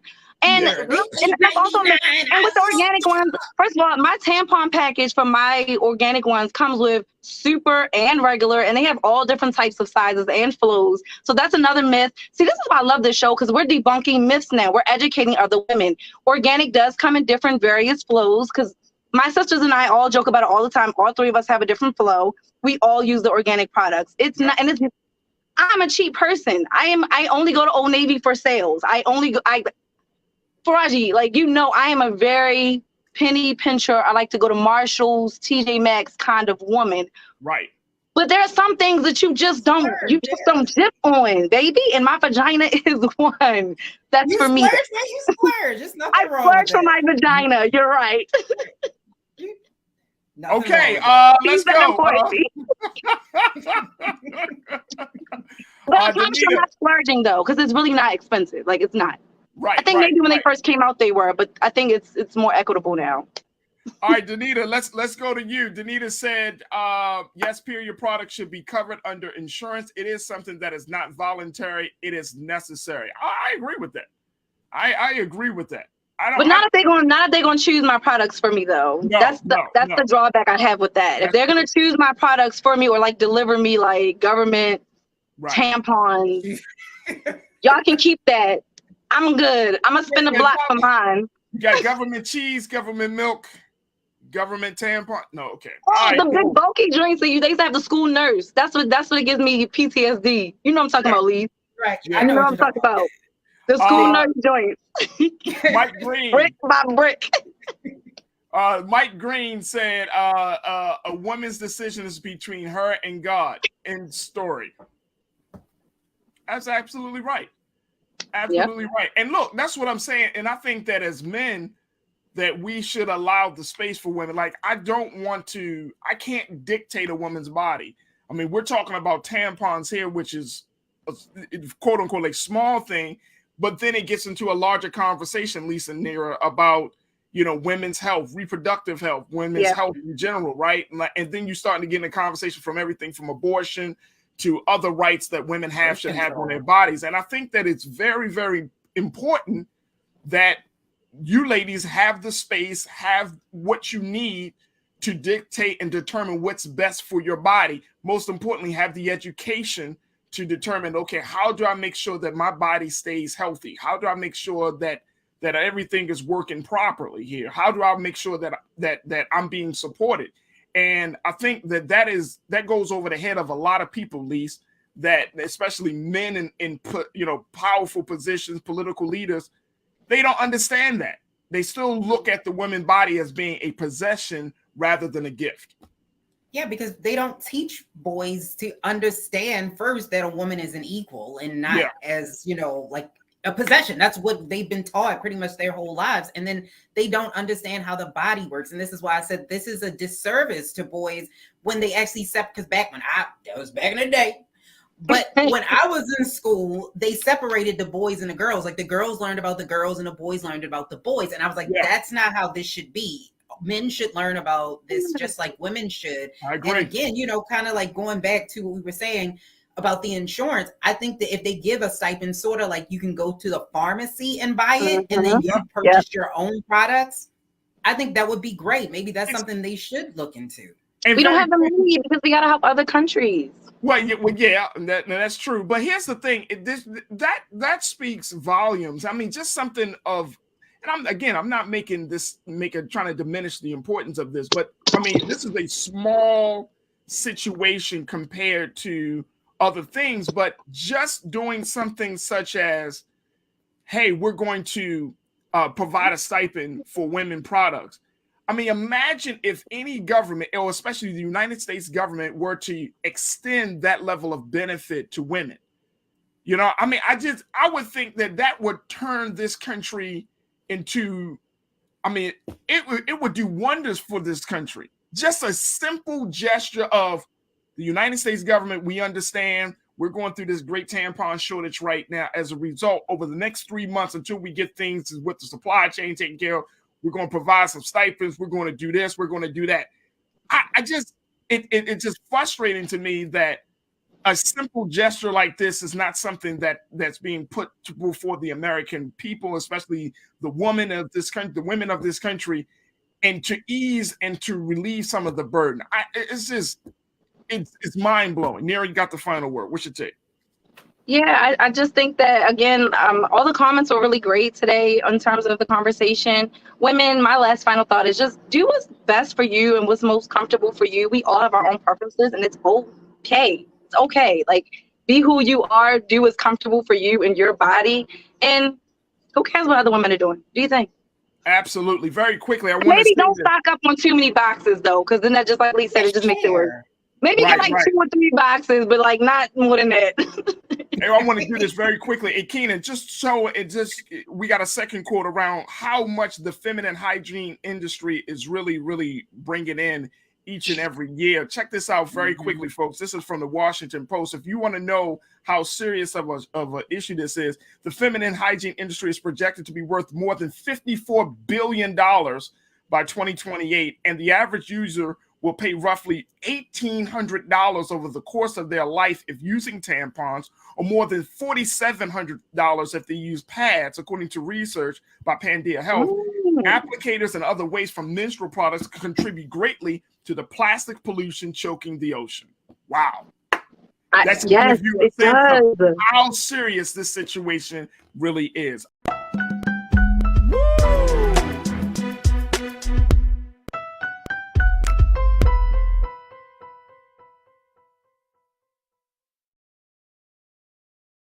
iPhone 13 on us for every customer. Current, new, everyone. To show the love. How about sushi? I just had sushi for lunch yesterday. How about tacos? Automatic emergency braking, one of 6 advanced safety features standard on every 2022 Chevy Equinox. Find new technology. Find new roads. Chevrolet.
What you do?